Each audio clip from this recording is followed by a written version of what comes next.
want to welcome everyone online.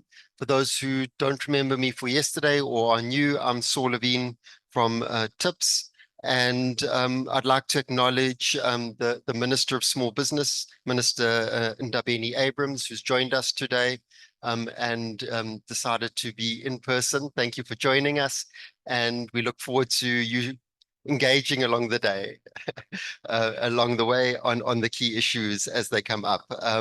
So we're going to stick with the same format where we'll have the presentations and then we'll do questions and comments in the session.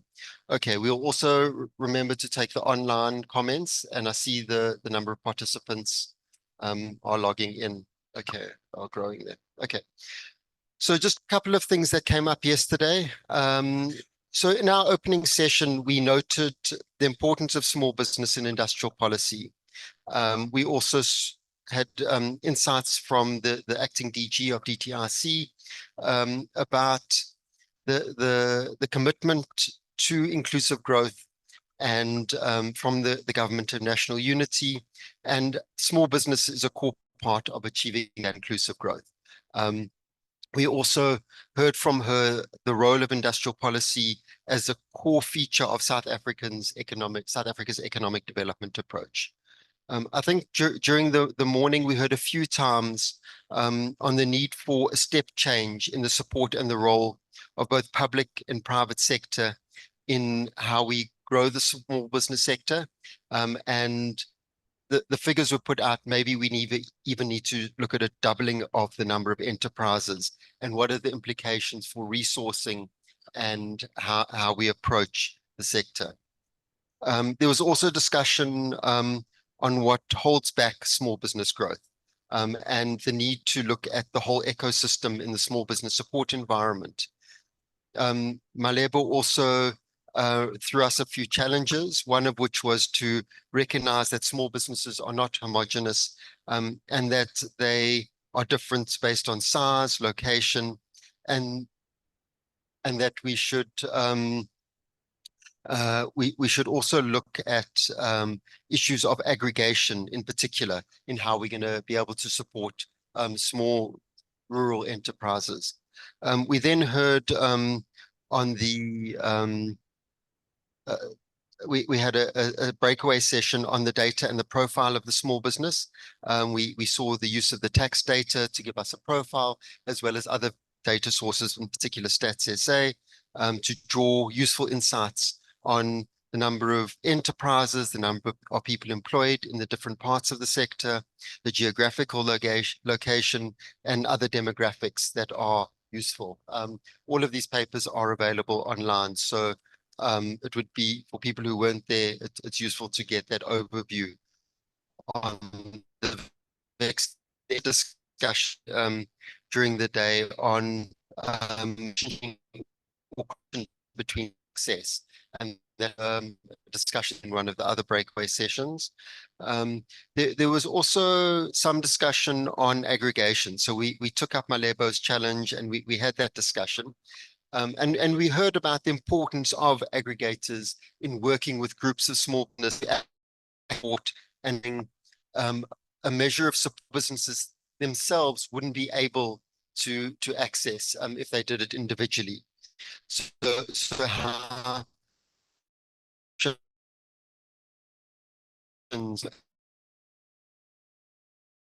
are able to provide that support, and lots of in different sessions on green transition. Some of the issues that came up included carbon taxes, sustainable reporting, just transition, tourism enterprises, and a few other sessions that looked at different aspects of small business in the green economy. We also had a robust debate on the challenges facing women enterprises, particularly on the trade issues, and also some of the other support that's required to ensure growth of women-owned enterprises. We also had a very good discussion, because I was part of it, on the finance issues. And we looked at some of the data, we looked at the policy implications, and then we looked at the role of the banks. And that was the session that was here yesterday. Okay, I think that summarizes our overview. I was just asked to do it in 2 or 3 minutes. We now start with the first session of the day. If the moderators for the different rooms can come up, and speakers. Great. Very good morning to everyone, and thank you again for joining us this morning. Thank you very much, Sol, for such a great summary of everything that happened yesterday and preamble for today. I'd like to call in the speakers for this session. If you could please come up. I will invite up first of appearance. Maybe we'll do it backwards just to make it easier for the seating arrangement. So I think we have absolutely sure. Miss Amelia Machava from the Mozambican University, Eduardo Mondlane. Professor Macuacua, also from the Mozambican University, Eduardo Mondlane. Hardley Smith, Mr. Hardley Smith, who is joining us as well from the Atlantis Greentech small enterprise, special economic zone, sorry. I come from an entrepreneurship background, so every time I see an S and an E, it's a small business. And Vuxaka Mashau from the Department of Trade, Industry and Competition. Thank you very much. So my name is Ercília Ubisse. I am honored to moderate this session today. For anyone who might still be wondering if you're in the right room, we're going to be speaking today about small businesses located in industrial parks and special economic zones. We have a packed schedule, so we will try to get straight into it. And in particular, today we're going to have presentations from business cases and experiences from 2 different countries, as you heard, so from South Africa and from Mozambique. As a South African living in Mozambique, this is exciting for me, particularly. And so just very briefly in terms of housekeeping, I think, for most of us, this is the second day. And so we're going to try to keep the conversations as flowing as possible. We will have 4 presentations, and each presenter will have about 10 minutes to present. We ask you kindly to try to keep to that time so that we don't run behind schedule. At the end of the presentations, we will also have some time for question and answers, and we invite all of our participants, both online and in the room, to please share your questions and be prepared to participate at that time. If you are joining us online, and I think we already had over 30, 40 people who have already joined online and have been patiently waiting and excited to get started. So if you're joining us online, please tap in, I believe they can put in their questions on chat. Is that correct? Great. So please put out your questions on chat. We'll make sure that we voice them when the Q&A session starts. So without further ado, I believe we can start, and just very briefly to explain, should be simple to get started. Thank you very much, and good morning to everyone. I'm really excited to be presenting to you all this morning. I am Vuxaka Mashau from the dtic, and I'll be presenting on challenges, opportunities, and risks for SMMEs who are specifically located within industrial parks and special economic zones in South Africa. Okay, so I'll start off by just explaining what industrial parks and SEZs are. These are exclaves, so demarcated land pockets that are targeted at attracting business and, with the intention of having them being export orientated. And South Africa had an SEZ program, which was started in the year 2000.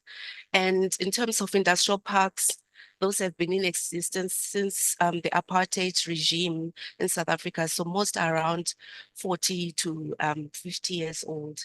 And we have about 11 SEZs, the number of industrial parks in South Africa isn't really known because there isn't any formal registration platform. We have state-owned industrial parks as well as privately owned industrial parks.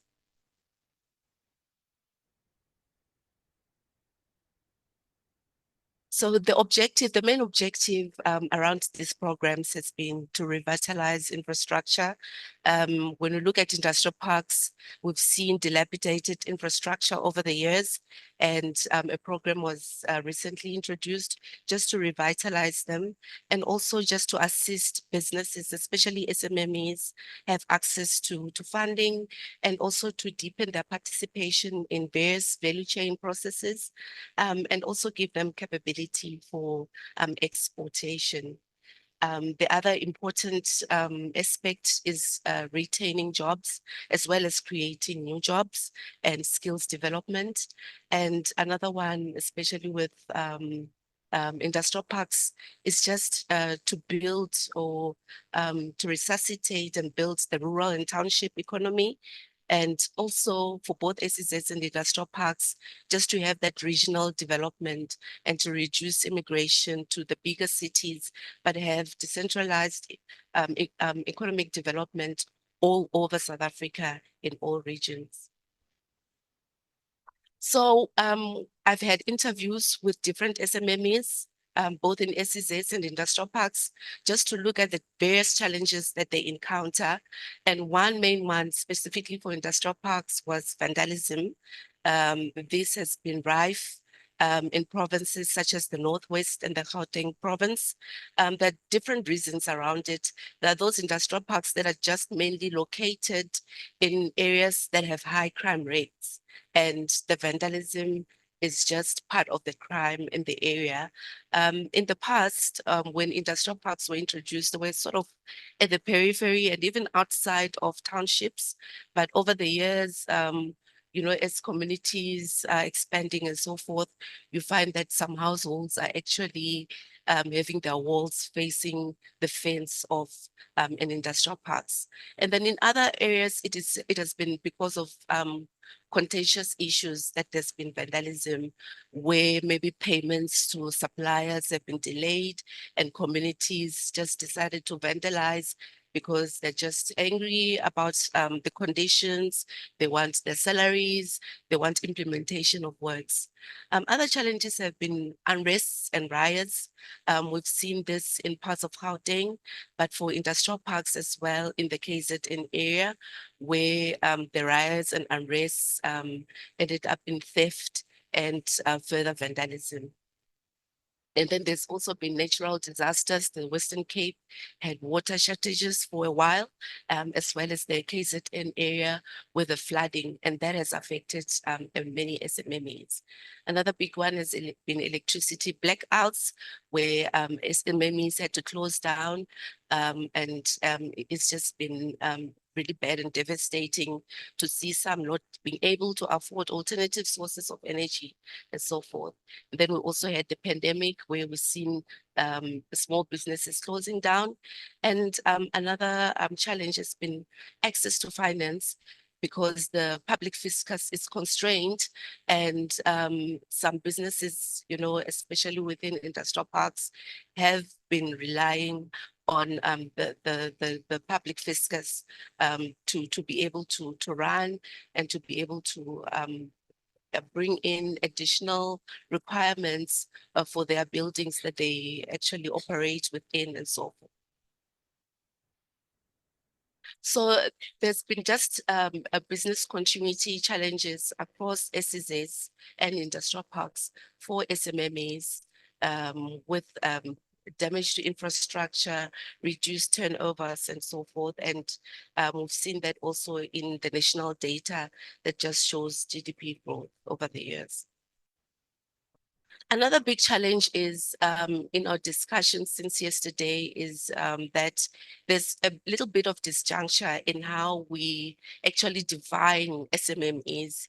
We have SMMEs that are targeted at innovation and research, and which is very important. You know, we need innovation for sustainability. And even when we look at the Asian tigers, countries such as Japan and China, when we look at their structure for industrial park and special economic zones, is there has to be innovation hubs. Innovation actually has to take up the majority of the area, or the SEZ area, or the industrial park.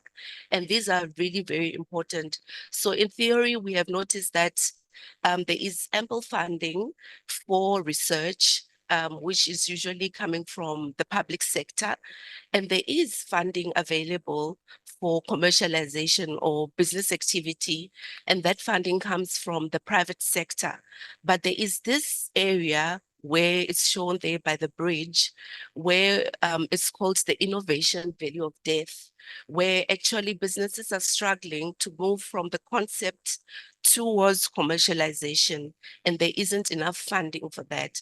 And we've seen that in many SMMEs who want to locate within industrial parks and SEZs, that they have so many ideas, but there isn't enough funding to actually give them that uptake. And this is an area that needs to be extended more, especially in South Africa. There is a fund which is being introduced by IDC, but we need more corporates, more banks, and even the public sector to be more involved within that area, because for the country to be more competitive and for businesses to be sustainable, then innovation has to be at the core.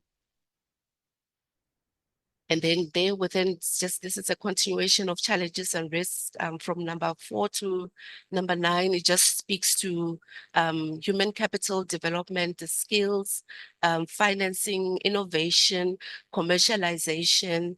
And also another challenge is the leases within industrial parks and SEZs, which are quite high for SMMEs. So for them maybe to have some preferential rental rates around that, so that they're able to continue in business. And then we have also aspects such as digitization, which is very important, but also collaboration and integration. We've seen a lot of conglomerates who have come to South Africa without the required BEE levels. And in South Africa, you know, it's very important for corporates to be progressive and inclusive. So there are alternative programs where SMMEs can actually be integrated in trying to give big businesses better SMME levels, and with their supplier development programs, that is possible. So there are many opportunities for SMMEs in industrial parks and SEZs, because South Africa, for example, is part of the BRICS. And then we have the African Continental Free Trade Agreement, which is being implemented. And there's just opportunities for deepened value chains and for SMMEs to participate. And it really works well, especially for those who are in these exclaves. And then if with affordable rental and leases, with skills development, with innovation hubs and deepened collaborations and integrations, there's opportunity for SMMEs to be actually sustainable and to participate even further. So the recommendations from the interviews I've conducted and the research that I went through is that innovation strategies are very important. We still have industrial parks and SEZs which do not have such strategies, because innovation, like I explained, is good for sustainability pathways and competitiveness. Also, we need SMME strategies within industrial parks and SEZs. We still don't have concrete strategies. There are plans here and there, but from the 11 SEZs that we have, there isn't one which has shared its strategy around SMME. And this is important to have a thorough plan on how integration will happen and how opportunities will be posed for the different SMMEs. And also we need conducive and implementable policy. We need, for example, rules around quotas for procurement. So if there is a project which is in a certain region, then up to how much should the project owners be recommended in terms of inclusion of SMMEs? Maybe we can say 45% or 40% of SMMEs should actually participate from that specific area and so forth. So we need all these rules around how SME participation can happen. And if we have that at a regional level, within the township and rural economies in industrial parks and elsewhere in the metros where the SEZs are, will then be moving in the right direction. Thank you, Chair.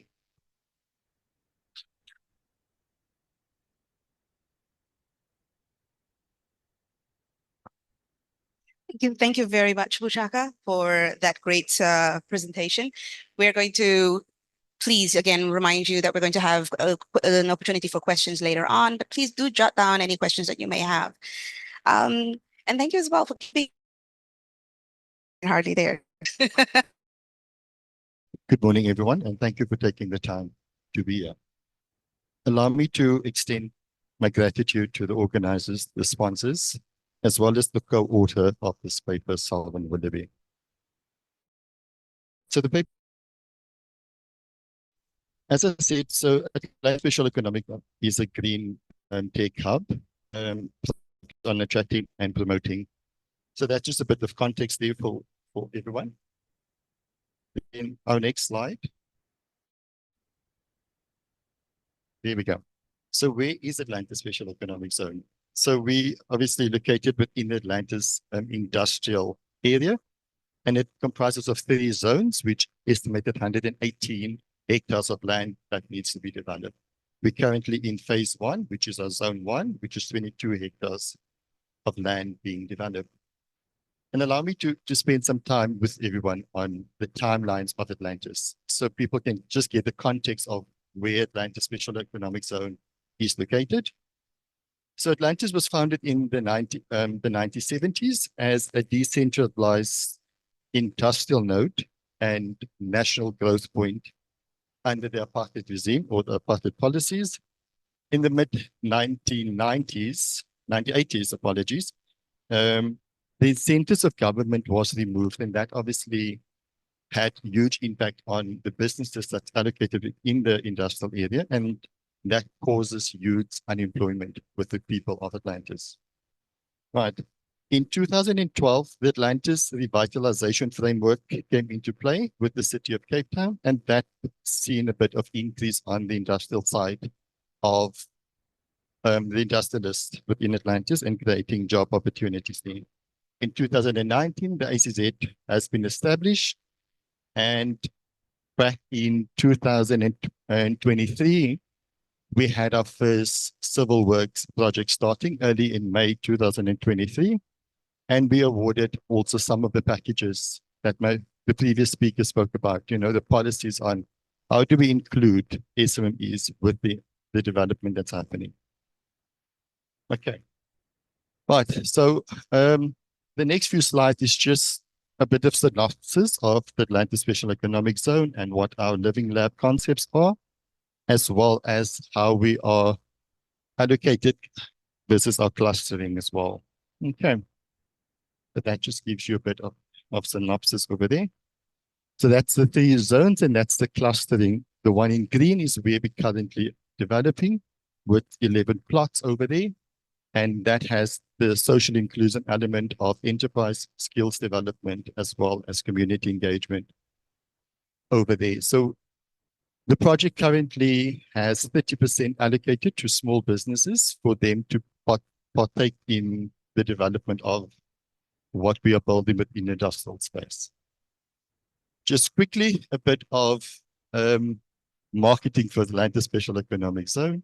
We are ideally located within, you know, to be ideally located to obviously be great implementers of the Just Energy Transition IP, as well as South African Renewable Energy Master Plan. So yeah, because that's what we do, and we look at obviously a great part of social inclusion Let me speak to the infrastructure development and the projects, and this is where the lessons learned took place. So our project started with the infrastructure development, and the project's about 70% to completion, but 30% of this project total value was allocated to small businesses within Atlantis area. That equal out to about 19 of the civil work packages that was allocated to the small businesses. And from this point, the lessons learned came. We spoke about the challenges that SMMEs face within South Africa, and these are just some of them. So compliance was one of that. Resource constraints, we spoke about the finance there, inadequate training and skills development. Obviously engaging with the support from the main contractor or the contractors on site as part of the development. We know that SMMEs all are different, so that's just one tailor. And then obviously communication was a key note for us as well, to speak to that. So what did we learn from the engagement with the SMMEs? What was the challenges that we've just highlighted now, and how did we engage with the SMMEs on site? So compliance was obviously a key note because of the grading and what needs to be done.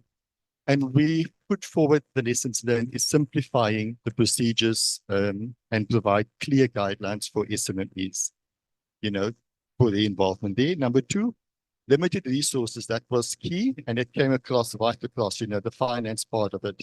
So it's develop skills and resources optimization and support partnerships. So we need to get more private people on board to help us facilitate these. Number three, refining the administration processes. So this is small businesses that don't have the capacity to always do the administration work there.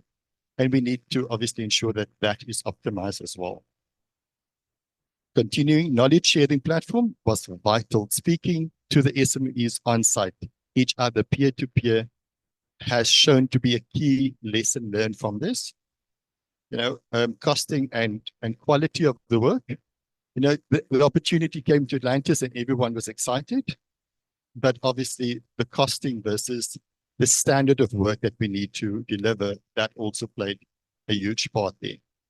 But so the SME investigate cost-effective options that did not always meet the standard, because we came in at a lower cost, but the work required much more resources there. Pre-contractual training was a key element for us. And as we speak, we're still in the process of delivering on this specific challenge that we had, not understanding the full terms and conditions of the contracts that they sign as small businesses, not understanding the BOQs, the quantities that they need to deliver on, the workforce, the administration, and the HR components that. And that component over there is the lessons that we've learned under the pre-contextual training. But bridging finance, huge, because it's civil works. Our SMEs don't have the capital to continue or to do the work, and that became a huge concern. I can confirm that we've intervened in this space, and one of the sponsors here, Absa Bank, came on board, and we just recently signed a tri-party agreement with the primary contractor, ourselves, and Absa Bank to facilitate the bridging of finance to the SMMEs. Right, effective communication, that's key to the main contractor, the client, as well as the SMMEs. And then we looked at relationship management. How do we speak to each other, How do we build network? Because that is in vital aspects of mutual benefits and solutions. And just to conclude, the insight that we've obviously, from the experiences of the SMMEs within the zone of Atlantis Special Economics, have been instrumental in driving to continuously improve across the project, the project that we have. So obviously our zone 1 is being developed right now, but we have a zone 2 and a zone 3. So all the lessons that we've learned in zone 1, we can obviously take that, and work on that, pardon me, to improve obviously the delivery for the next zones to come, and also be much more agile on that. The lessons learned have obviously had huge coordination logistics and communication became the key pillars to underpin the success of this. And I thank you, everyone. Thank you. Thank you very much, Hardley. And thank you. And I think it's great to kind of see as well how the flow of these presentations go with the broader context being provided to us with the broader context being provided before that, and then now having a little bit more insight into a specific with a specific implementation of all of these policies. So I'd like to invite now Professor Macuacua from Universidad de Eduardo Mondlane, the Mozambican University Eduardo Mondlane, and he will be presenting to us on the critical role of preferential public procurement and advancing industrial development across Southern Africa by empowering MSMEs. Professor. Well, thank you. It's a pleasure to be here in this important event. As was said, my name is Angelo Macuacua. I am from Mozambique. As you know, Mozambique, our official language is Portuguese. So I apologize for errors in using the English language. My presentation will be on the need of preferential public procurement regime for small and medium enterprises for the promotion of industrial development in Southern Africa.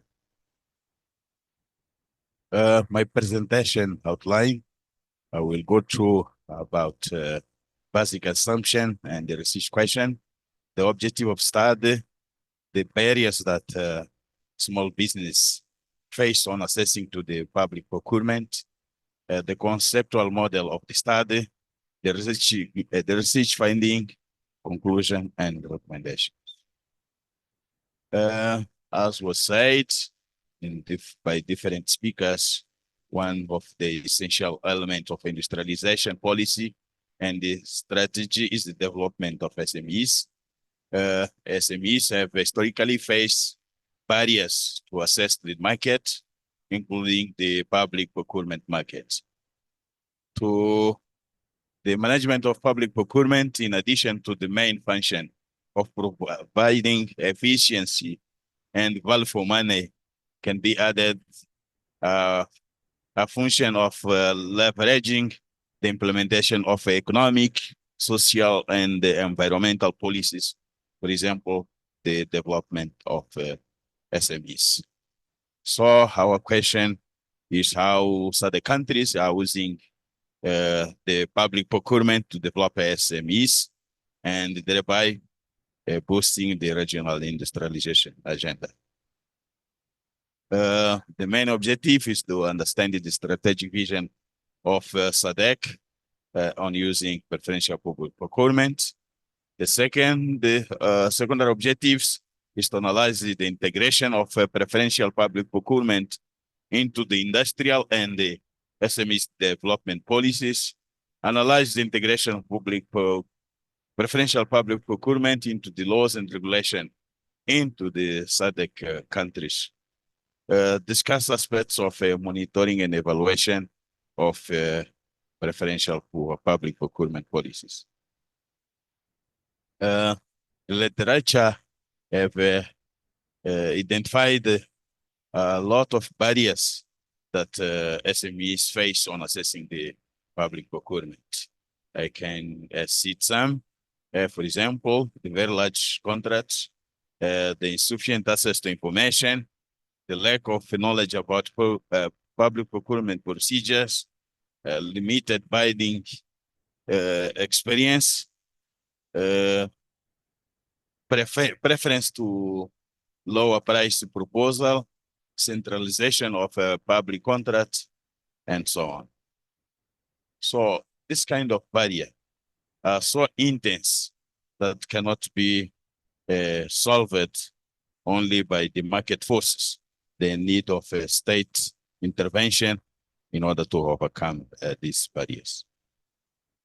Our conceptual model of study, we go through to the SADC level. We saw the SADC objectives. We have analyzed the protocol on industry, the industrialization strategy and roadmap. At the national government level, we look to the policies and the strategy for SMEs development, the industrialization policy and strategy for each country, and also the public procurement policy when in countries we have got that policy. We also go through to the public procurement acts and regulation. We try to understand the impact of preferential public procurement on the SMMEs performance. As we said, the study included some SADC countries, 10 selected countries, which represent 62.5% of the all state members. We studied these documents that we already referred in the model of study. We also go through to the public procurement data of World Bank Global Public Procurement Database in order to find some data about the preferential public procurement for SADC countries. What we found in the SADC protocol on industry, it says that state parties shall at national level develop and implement national policy and strategy to facilitate SMEs participation in the regional industrialization programs. State parties shall promote the development and participation of SMEs in industrialization by formulating and implementing policy and strategy that, among others, promote preferential public procurement for goods and services, facilitate the linkage between large enterprises and the MCSM. So, as we say here in the protocol, they are reference to the preferential public procurement. In the industrialization strategy and roadmap 2015 to 2063, it said that the central role of the private sector as the driver of industrialization, in particular the contribution of SMEs to employment growth and the national development. So this is one of the 14 essential elements of industrialization. This strategy also says that SADC countries need to put in place integrated policy framework, which will help on focus activity target to SMEs to the broader goals of industrialization and transformation. The strategy should include the following: procurement policies that give priority to local SMEs, especially the SMEs that is owned by women and youth, without compromising the quality. Measures to foster linkage between large firms and the SMEs, especially in respect to inputs and goods and services. In terms of the adoption of preferential public procurement for SMEs in SADC countries, the main source document was the protocol and the industry on industry and in the industrial. So this is a repetition.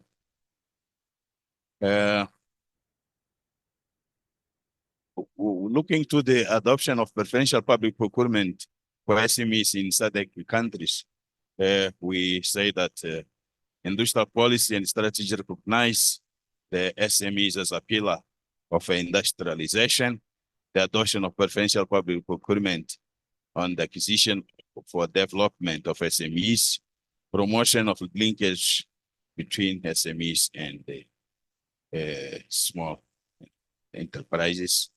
In terms of small business policy and strategy, we have also the adoption of preferential public procurement and the promotion of linkage between the large companies and small. In terms of public procurement policy, laws and regulation, the type of public procurement policy instrument was adopted in each country. public procurement data, basic data of preferential public procurement number and the value contracts of SMEs. So I present here some data that we got. As you can see, on all 10 countries, SMEs are recognized as a pillar for industrialization policy. You can see also that in about 80% of the countries, there was adoption of preferential public procurement, as I said. And in all countries, they are reference to the linkage between small and the larger vendors. In terms of adopting public procurement instrument in national policy of SMEs development, you can see that in about 80%, this adoption was done. 8 of 10 countries they adopted, and in terms of a linkage between large and the SMEs, is only 30% of countries is having that strategy. Looking to the kind of instrument of public procurement that was adopted in each country, we see that set aside or reservation of procurement contracts is done in 70% of the countries. The margin of reference, all countries have got that instrument. Subcontracting is recognized in 80%, and the preferential payment terms is on only 30%. As we said, small business face some financial constraints.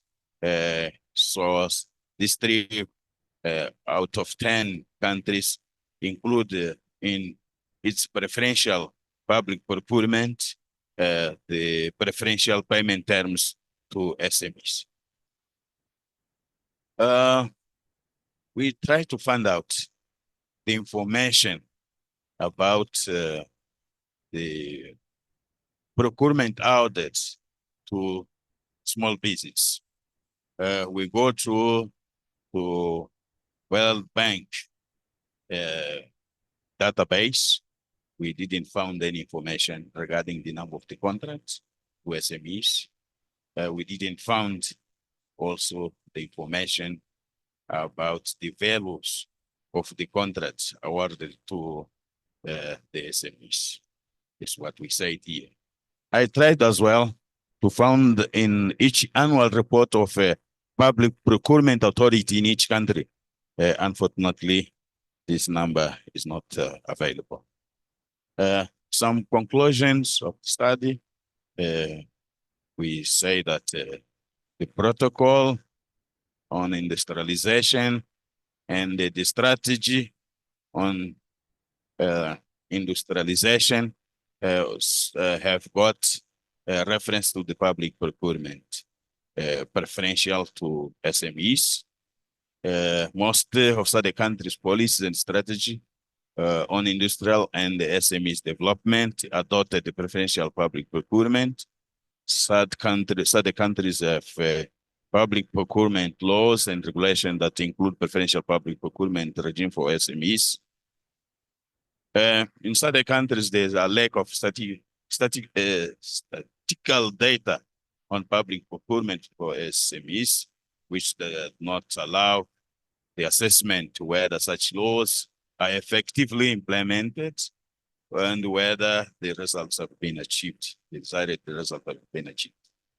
The lack of disclosure of statistical data on the practical implementation of the preferential public contracting regime for SMEs does not allow assessing whether the adopted policies are being implemented in practice and if they are bringing the expected results. The difference on SMEs definition on the type of preferential public procurement adopted constitute a barrier for SMEs to participate in public tenders in other countries of the region. Some recommendation, we think that SADC must embark on public procurement projects in a long-term approach to streamline the harmonization of public procurement laws for the member states. At the level of each country, the need of synchronize the approach to preferential public procurement across different economic governance instruments, for example, industrial policy, laws and strategies, SMEs and public procurement. At level of each country, the establishment and implementation of a system of monitoring and evaluation of public procurement preference to SMEs, in which the reports are publicly available. In order to deepen the results and the discussion of this research, it suggested that more researches be carried out on the effectiveness evaluation of preferential public procurement regime in SADC countries.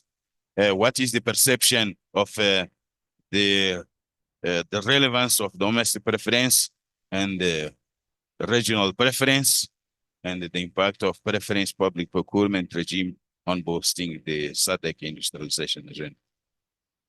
Muito obrigado.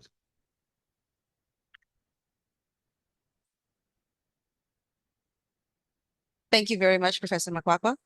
That is a great segue onto our next presentation, which also looks into the implementation of these of policies and of the SEZs in SADC, in the SADC region, but now specifically looking at inclusive development for MSMEs in SEZs in SADC, with a particular focus and on the example provided by the Nacala Special Economic Zone in Mozambique.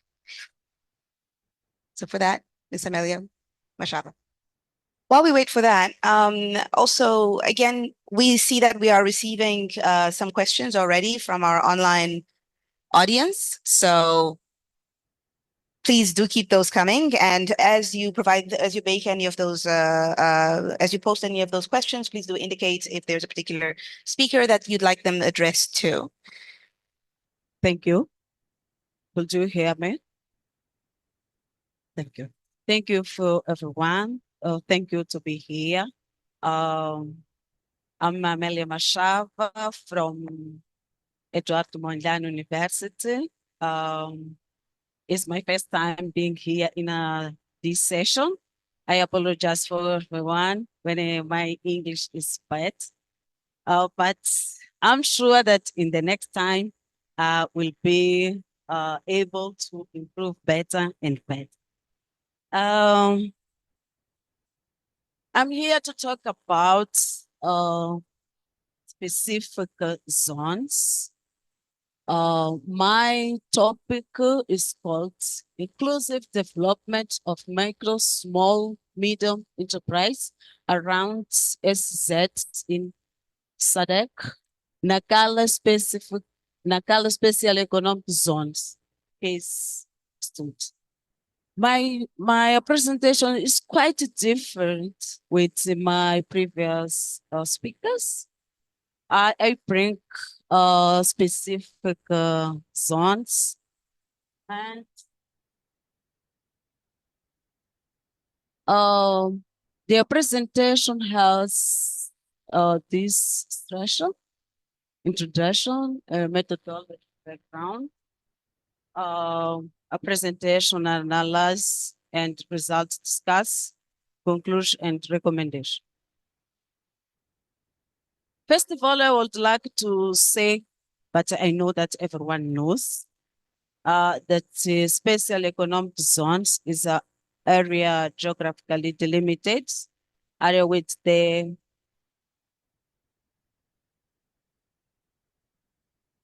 national parts of a country.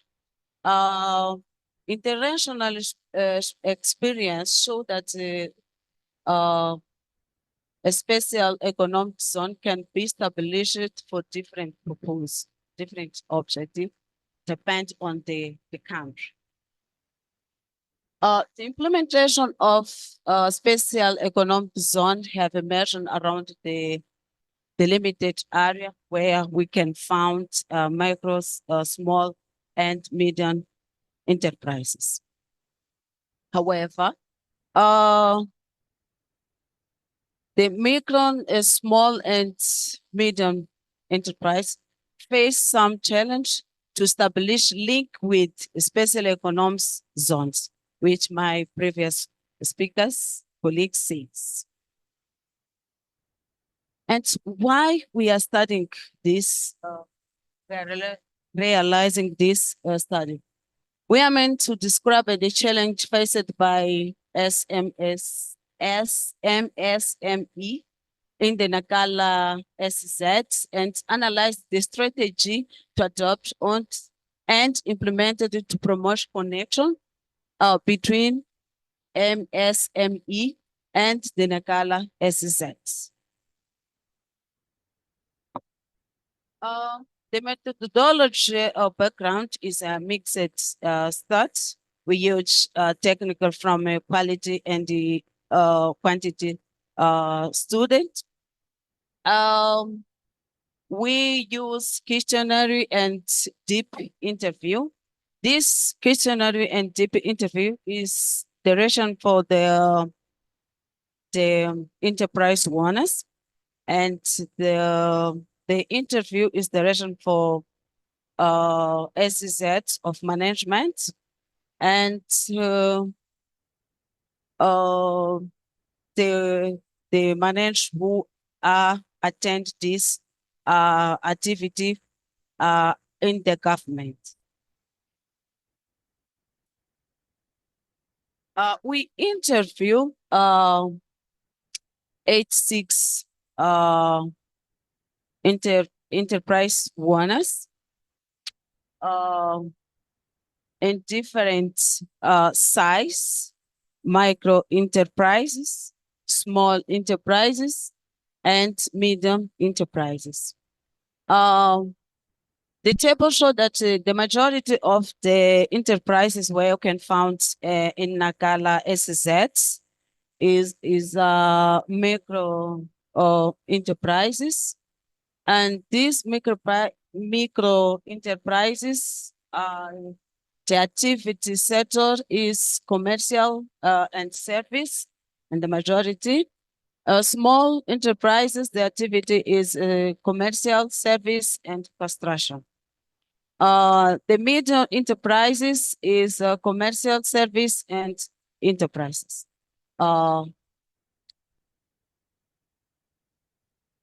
Our local of students is Nacala, as I said. Nacala is north of Mozambique. This SEZ started to operate it in 2009. Is a public and open space. It's not a specific delimited area.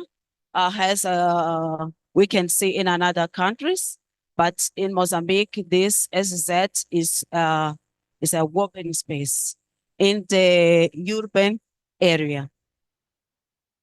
To assess this SEZ can be point in tracks, cargoes, and ventures and peoples. We have, I can show here in this map that we have a different areas. Aeroporto Internacional de Nacala is next to SEZ. Terminal Portuário Carvão is there. They are, how can I say in English, linha férrea is connected in this SEZ.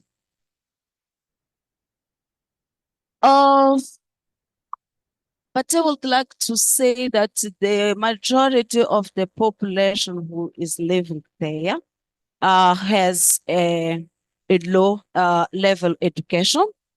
The main activity to survive is agriculture and how can I say pesca. Fishing. Fishing. Oh, sorry. Fishing is the main activity. Around this SEZ, we has hotels, banks, support is facilitates, service has transport.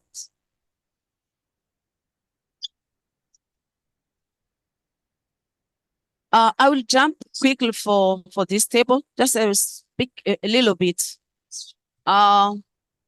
This is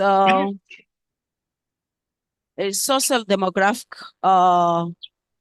information from the person who we interview. Some of them in terms of education have only primary school is the majority, and 45%. The secondary school is 28.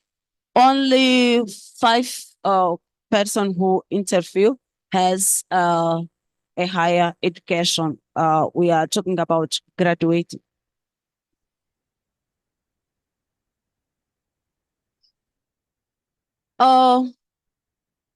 What challenge are faced by the micro, small, and medium enterprise in Nacala special economic zones?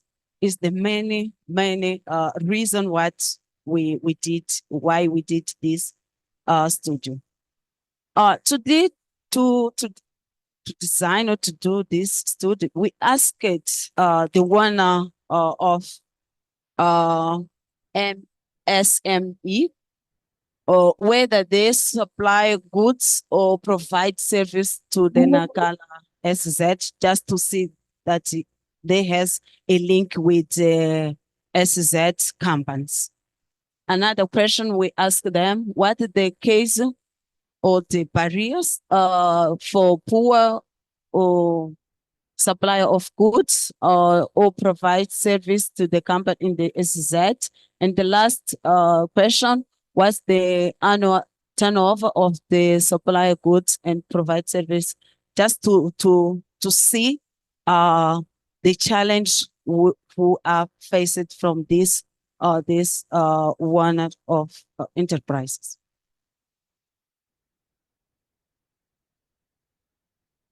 The result of this, the first question, it was that the majority of the enterprise owners, they don't have a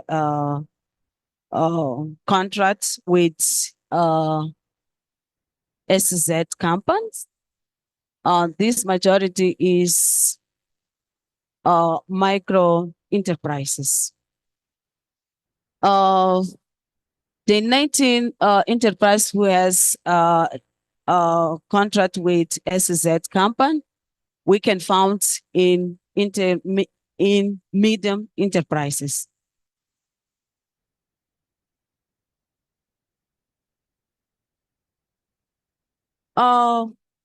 We ask them what is the barriers or the limitation to have access to business with Nacala SEZ. Our interview listed according the priority. The complex procurement procedure is the higher barriers. The limited production capacity is another one. The weak technology is another one. The lowest barrier is the requirement for certificate and production quality. I just jumped, it's the same. When we asked about turnover, what's the the volume of the contract we have with SEZ company. Our interview said that the main turnover is around 10, or the category of 21 and the 14. They all the enterprises don't have contract around or above the 61 until 100%.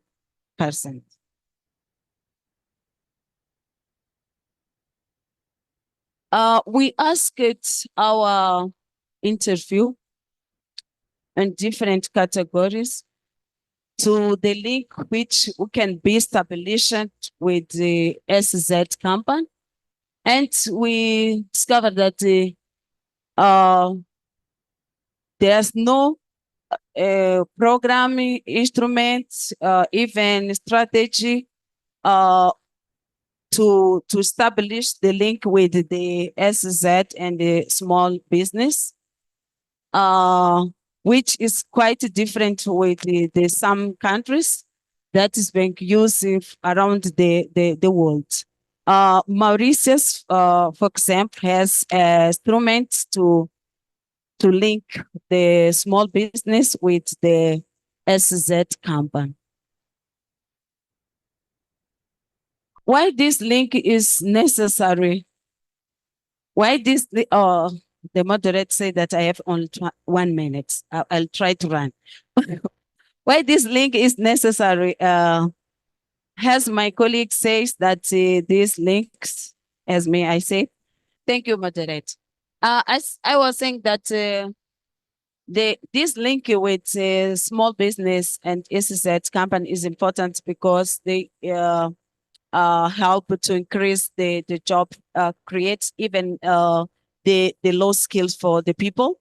Another reason that help to is a dominant player to create employment for women, which they are achievement in equality in gender objective. Another one is dominate to accommodate the people who are vulnerable and the marginalization.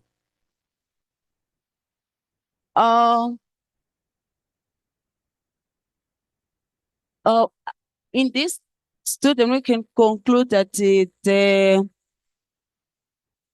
they are limited link with small business and SZ company, but is there significant correlation between the enterprises within the person who has level education? Because when we ask the interview, we show that the people who has a higher education, they has a possibility to have a contract with SEZ, because this you can understand clearly the procurement procedure, has a knowledge to use technology and innovation, and can understand clearly the method or the rules of procurement. Our recommendation for different categories is that the government should design the police and law between SZ, something like. Thank you. SZ management is necessary to design the strategy to for SZ companies necessary to design the strategy to promote the business with the small business. The SZ must be capacity the low small business can give some training, can share the procurement procedure to this person to understand what they want to do when a tender is launched.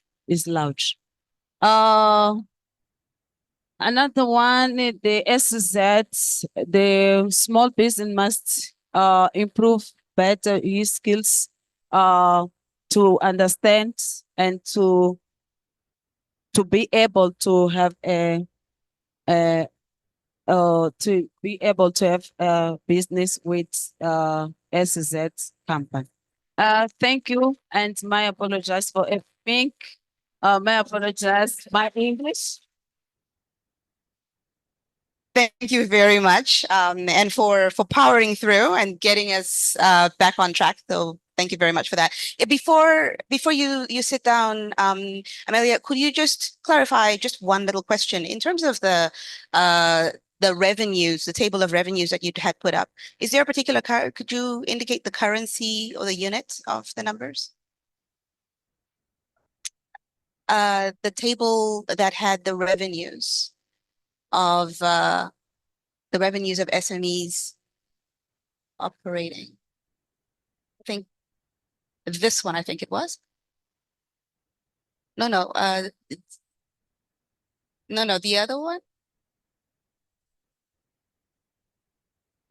No, more forward. No, mais para frente. A tabela com os valores de receita. No, I just did, but backward. Wait, we just passed it. Back. This one.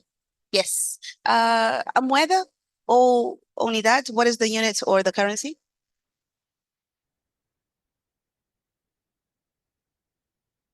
Oh, it's percentage. Okay, so it is a percentage. Well, no, thank you for clarifying that. And please, can we have another round of applause for all of our speakers? I'm afraid we are going to be guilty of delaying the program a little bit because we are running a little bit late, but we certainly should get some questions. I know we've got some questions online, but and perhaps, can I just get a show of hands if there would be questions here so we can maybe start getting the mics circulating as well? I wonder, great, lots of questions in here as well. I wonder how we could get those mics to you. There's mics on the table. Oh, of course there are. Oh my goodness, this is more organized than I'm expecting. I'm sorry. Okay, so if you don't mind, I'm just to also include all the people that have been so kindly waiting for us online. I'm going to take one question online and then one question here and then bounce back. So we had a question from Mhlanganisi Maso very early on, asking, and I think that may be for you, Ubisse. And it says, South Africa's industrial policy is heavily skewed towards manufacturing to the detriment of the services sector. How can this be rebalanced and be aligned to the growth scenario outlined in the NDP?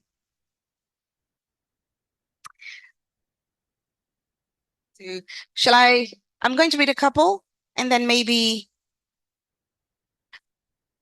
I'll read the ones that I already have here to make it easy for our speakers to already start thinking of some answers while we then maybe take some more. So then we also have, for Vuxaka, SMEs are dominant in the services sector, given also the lower barrier to entry. How are services SMEs fared in the industrial parks and SEZs? And then this one now from Isaac Kurasha for you, Hardley. Why do government-owned industrial parks struggle, and how can occupancy rates be improved? And second also to you, yes. Have there been considerations for PPP arrangements for management of industrial parks and SEZs? Yes. Okay. So would you like to answer any of those, or can I take some more from the... We can go ahead and take? Okay. So yes. Thank you so much. Thank you so much. Thank you. My name is Pumzile from UJ. My question goes to Hardley. Just two kind of linked questions. The first one is, how have the SMMEs that you were looking at improved or gained from the experience? And the second one is, will all of them be retained for the next phase of the project?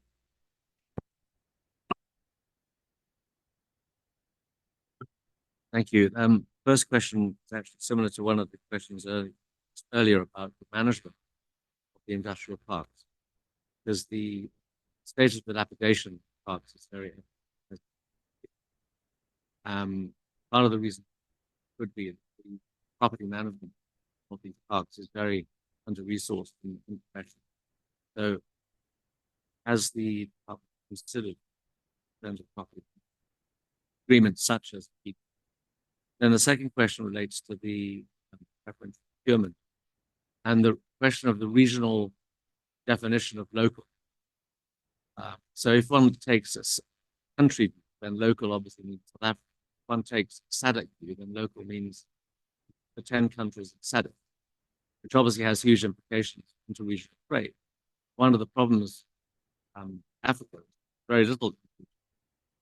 So you see that public procurement could be a driver of interregional trade, not SADC.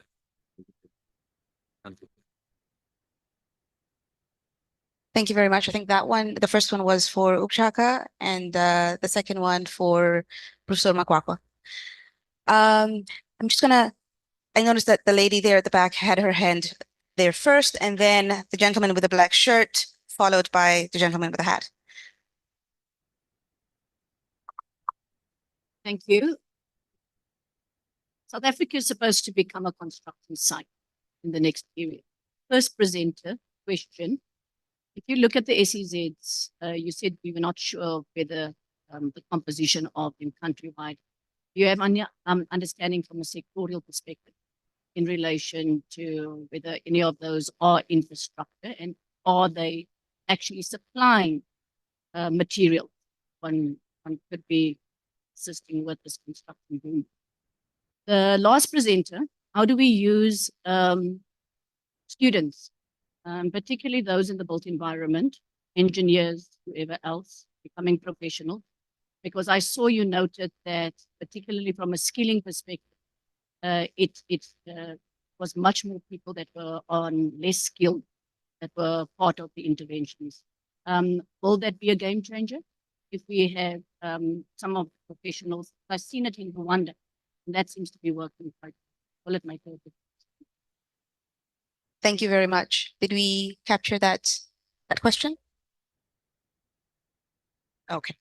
The gentleman with the black shirt. Thank you very much. My name is Ercília from the Regional Value Chain Academy.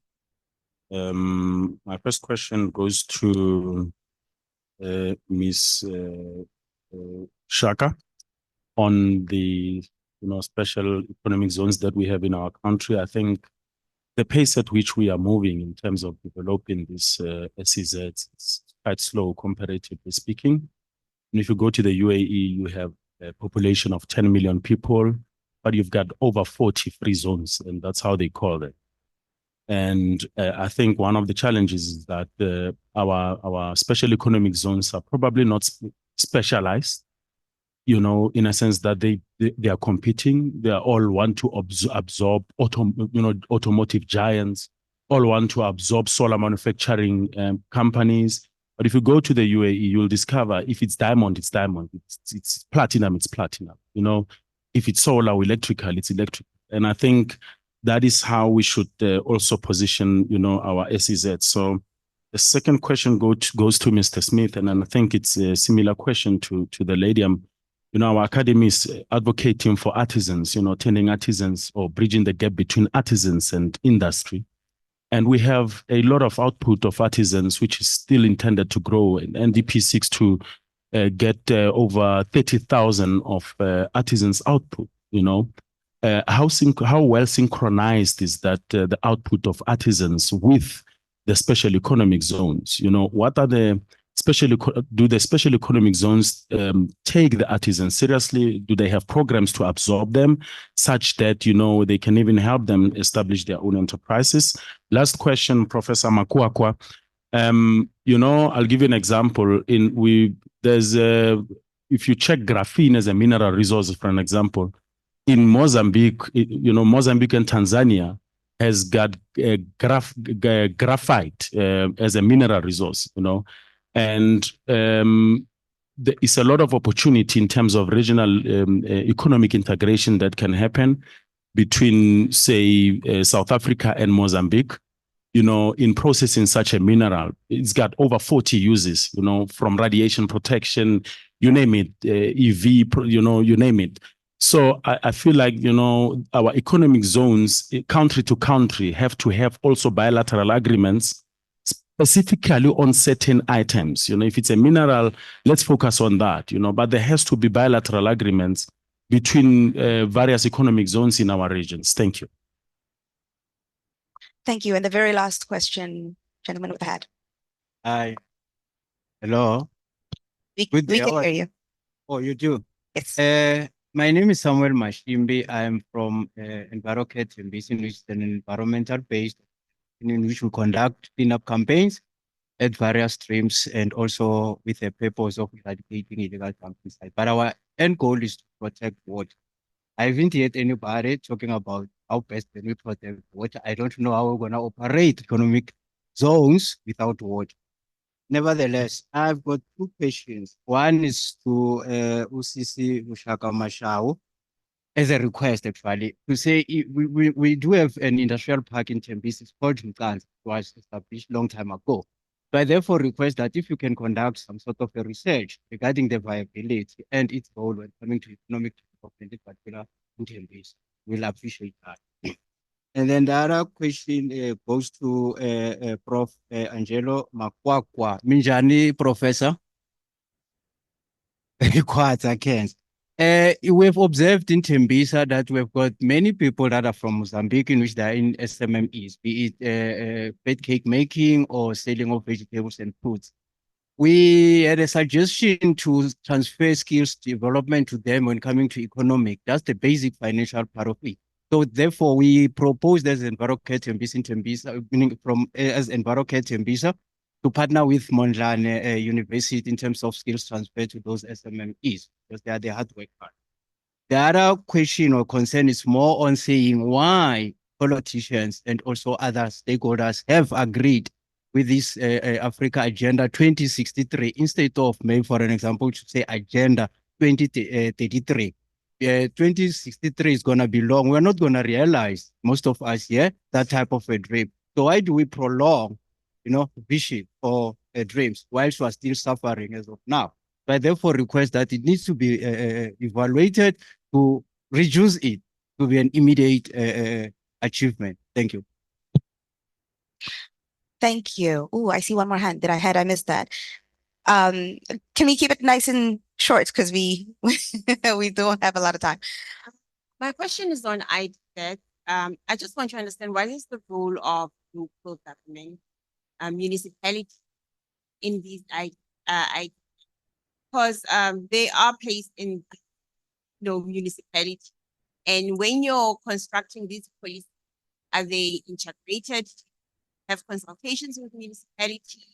Because they can also, assist in co-creating a solution. All right, thank you very much. It's a robust round of questions. So we'll start with you. Vuxaka, thank you. Is it on already? Okay.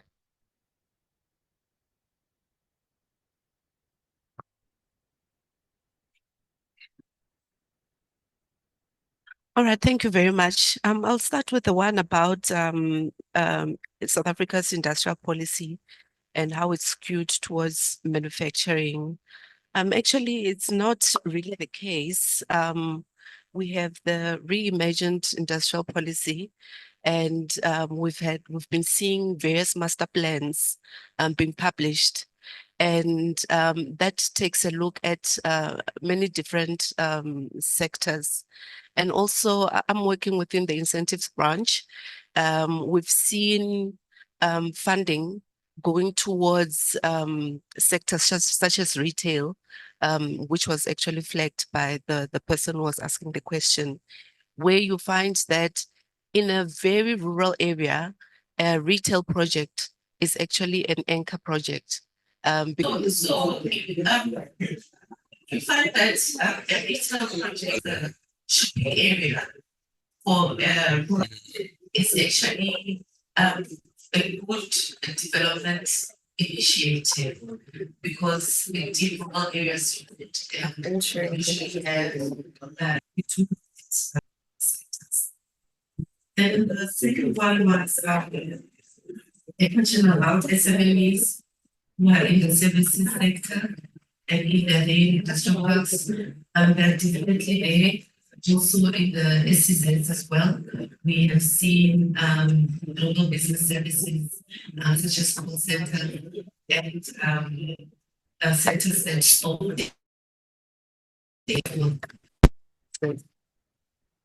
a lot of services sectors, SMMEs within industrial parks and SEZs. And then the other one was around PPP arrangements. There is, we're advocating for PPP arrangements or PPP industrial parks and PPP SEZs. This actually assists because currently we've seen co-ownership for IPs and SEZs. So the provinces actually have co-ownerships and so on. And if these entities are public owned, it actually sort of gives them restrictions in terms of borrowing money and also in soliciting funds. So where we have PPP arrangements, then there is that flexibility because there's huge reliance on the public fiscus. So if they're able to borrow money, invest and solicit other alternative sources of funding, then it will really assist in their sustainability. And then the other one was around the management of industrial parks and SEZs. So currently we have provincial agencies managing industrial parks. It has been a huge problem because when we look at their maintenance budgets, they dedicate about 5% of their funding towards maintenance. And if you look at privately owned industrial parks, you find that about 14% is dedicated to maintenance. And we're having a maintenance issue because these industrial parks are like 40 years old, 40 to 50, and we can only assign funding in phases, and usually find that, you know, the phased funding isn't really sufficient. So as infrastructure is getting dilapidated, the maintenance budget isn't enough and so forth. So where we could actually have private players managing the industrial parks, it would be much better because the maintenance budget would be higher and more could actually be done. And also it would also help with the vandalism and security and so forth. So we are looking at better ways of trying to manage these industrial parks. And then the other one was around property management, if I got it correctly. Currently, government funds public infrastructure. So we look at infrastructure which is accessible to the public and not necessarily to core business activities or to a single business. So it would be like road connections, bulk services, and so forth. So it is accessible to everybody. It's not restricted. It's not for core business activities. And it is being managed by provincial agencies as well. So, you know, it's infrastructure that can be connected, say, an alternative business locate next to another business or next to an industrial park and so forth. So we work also together with municipalities in identifying what, according to the IDPs, is important and needed so that the infrastructure is part of an entire ecosystem and not really limited to a specific area or a specific business. And then the other one was around the slow pace at which SEZs are growing. That is true because we had the SEZs, the first SEZ designated in the year 2000. It's quite large, but the uptake has been slow, like you rightfully said, compared to other countries. And you know, part of the challenges around that was what the SEZ Act says for South Africa. It does not allow for relocation. It is for greenfield operations or where there are expansions. So businesses are actually not allowed to, for example, say, you know, I'm outside of an SEZ today, or there's an SEZ that benefits, let me just relocate and move over. So that has also affected the uptake. But also there has been movement over the years. The contentious issues, you know, between National Treasury and other organs of state at how quickly we move towards actually endorsing an additional SEZ when other ones have not really moved well. But like my colleagues indicated, my colleague from Atlantis indicated, initially the SEZ program was focused on ports of entries. So you would only have SEZs where there's a harbor or an airport. And then over time, around 2014, we had a different policy regime where it was decided, no, we need SEZs also in the inland areas because it should be about regional development and actually trying to cut down on migration and people moving to bigger cities. So that's why when we had like maybe 3 SEZs, then more were established and so forth. But in the SEZ Act, it also says that special economic zones should be sector specific. So we've been seeing sector specific SEZs over the years. They're actually there. It's just that for those that are older, it looks like they're mixed use because there were only a limited number for a certain period of time. So they have actually lent pockets where they dedicate, you know, zone A, zone B, and so on for a specific sector. But now we're seeing platinum SEZs. We also have other SEZs that are actually dedicated to renewable sources of energy, green hydrogen, and so forth. So that is the path we're moving towards. And then the other question was around water. Yeah, we've seen water projects in the Western Cape where I just forgot the name of the process, where you take seawater, extract the salt so that it's usable. We've seen projects like that. So, and other projects for water purification plants and boreholes. So the public sector is well aware of those kinds of challenges, as well as the ones around electricity and other utilities, and their efforts and projects that are being implemented to work towards that. And then for the recommendation that you had for the project in Tembisa, yeah, I think I will just have to have an aside with you just to understand and what kind of interventions you would require so that we refer it to the right people. And then the other one was around the ownership. So yes, SEZs, now they're called special economic zones, but yes, in the past they were industrial development zones. They are co-owned by provincial governments. Some are, you know, some are Section 3C, 3D, and so forth, but still co-owned by the state, especially provincial governments. And projects are there is collaboration where many projects are actually discussed in terms of how they can be catalytic and beneficial for an entire region other than the SEZ itself. Thank you. Thank you. So I think my colleague has answered the questions online. I think a lady online, she covered that part. So I will speak to the SME improvement from the lady, the back.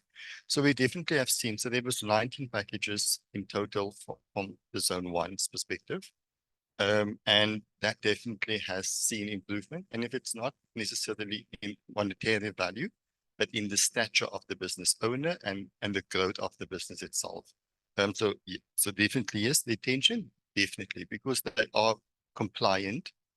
You know, they deal with the compliancy is there. So obviously we will take them forward, but also have interventions to ensure the growth of the SMME. The gentleman's question regarding artisans, we focus strongly on pardon me, in social inclusion, which has the components of skills development, enterprise development, and community. And within our SEZ, we have programs that speaks to RPL, so artisan recognition prior learning, and that's the great focus on that programs that we rolled out, where we've seen red seal certifications happening, and obviously we're putting that through the neighboring industrial areas as well, and in the zones as well. I think that was my 3 questions on the floor. Thank you, Moderator. Thank you. And regarding to the role of preferential public procurement, I think that it can be an instrument in order to increase the trade into the region and as well in the entire continent of Africa. But to do that, there are some barriers that we must overcome. Some include language barriers, specifications, infrastructure, and also we need some higher level policies, not the policy of each country, but the higher level policy into the region that can be a way of a country to develop its own policy. For example, in Angola, when they approach the SMEs, the concept of Angola include not only the Angolan SMEs, but also the SMEs from SADC region. But if you go to Mozambique, in our definition, is not like that, is only the Mozambican SMEs. Also, in terms of definition, what is known as micro entity in Mozambique is different that is in South Africa or in Namibia, etc. So there are need of harmonizing these concepts in order to promote the trade between us. I think that the preferential is not only needed for SMEs, but even the big business. As in the region, we have got some capacity. We must think about how to use the capacity that is available in the region. Now, for example, in the public works, many countries are using more the capacity of China, not the capacity that is available in our region. One of the question was regarding to the bilateral agreement for specific subject. I fully agree in this approach. I can add not only in the mineral sector, but also, for example, in agriculture. We have some countries that have got a lot of experience. And Mozambique, for example, we have got fertile land, water, but we are still importing basic foods from South Africa and other countries into the region. Why we don't have an agreement, a specific agreement in order to develop the Mozambican capacity to produce agriculture products. Another question was regarding the partnership between universities and the small enterprises. We have done something on that. For example, in terms of tourism, agriculture, and the veterinary, we are supporting some SMEs. So we are open to learn from other experience on how to boost this role of the university in order to develop the small business. Thank you. Thank you. The question is around the skills of enterprise owners. I would like to say that special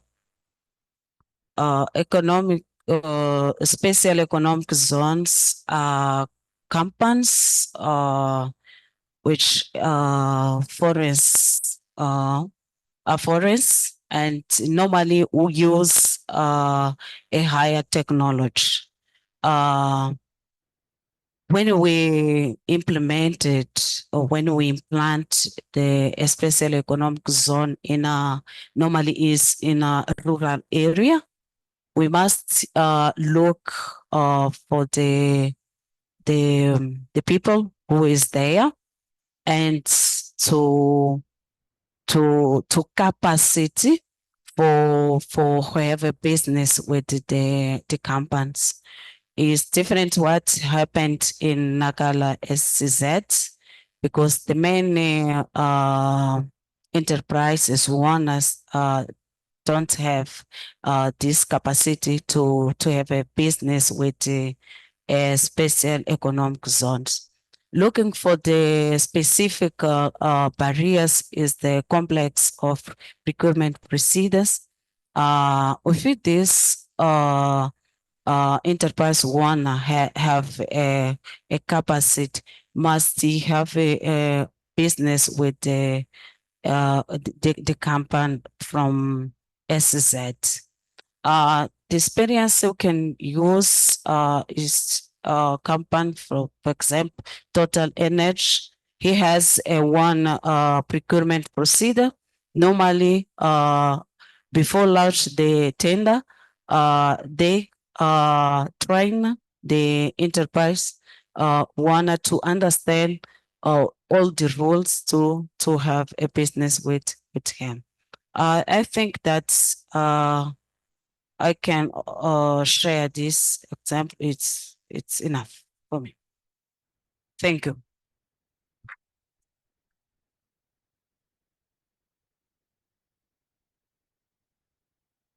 Well, thank you so much to all of our speakers. Thank you also to all of our participants and for all of your contributions. We apologize for the delays. We apologize for all of the disruptions, but we certainly, feel that we learned a lot about not just what is happening in the region and the potential of what could happen in the region, in the SADC region, but also some of those applications in SEZs in Mozambique and in South Africa. And it was also great to get the perspective of government in terms of how those applications are, that perspective as well in terms of how that implementation is being operationalized. So without further delay, I'm going to ask for a round of applause for our speakers and release you all to the rest of the program.